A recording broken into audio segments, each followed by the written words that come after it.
কম বেশি 150 শব্দে সংবাদপত্রে প্রকাশিত প্রতিবেদন অতিরিক্ত প্রশ্রয়ে বিপথে বর্তমান প্রজন্ম 5 নাম্বার।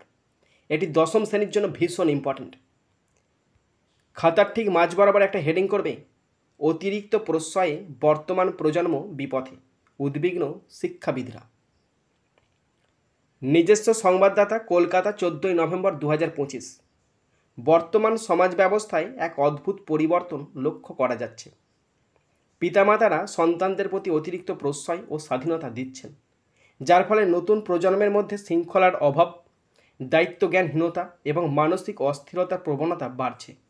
পশ্চিমবঙ্গের বিভিন্ন স্কুল ও পরিবার পরিবেশ নিয়ে সাম্প্রতিক এক সমীক্ষায় উঠে এসেছে এই উদ্বেগজনক তথ্য। শিক্ষকদের মতে অতিরিক্ত স্নেহ ও প্রশ্রয়ের কারণে অনেক শিশুর মধ্যে যা চাই তাই পেতে হবে মনোভাব গড়ে উঠছে।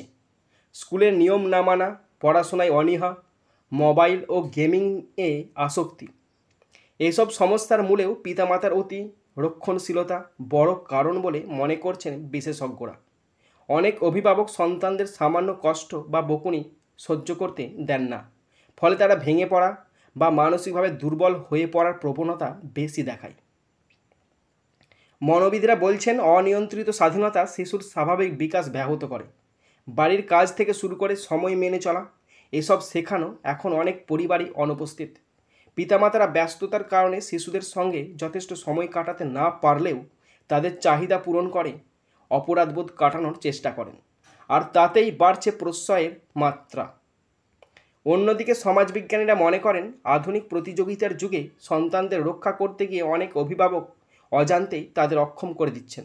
সিদ্ধান্ত নেওয়ার ক্ষমতা, ধৈর্য, পরিশ্রমের মানসিকতা, এইসব গুণের অভাব ভবিষ্যতে বড় সমস্যার কারণ হতে পারে। পিতামাতা ও শিক্ষকদের সমন্বিত উদ্যোগে এই পরিস্থিতি বদলানো সম্ভব, এমনটাই মত বিশেষজ্ঞদের। শিশুদের স্নেহের সঙ্গে শৃঙ্খলা ও দায়িত্বের পাঠ শেখানোই পারে একটি সুস্থ ও সক্ষম ভবিষ্যৎ প্রজন্ম গড়তে।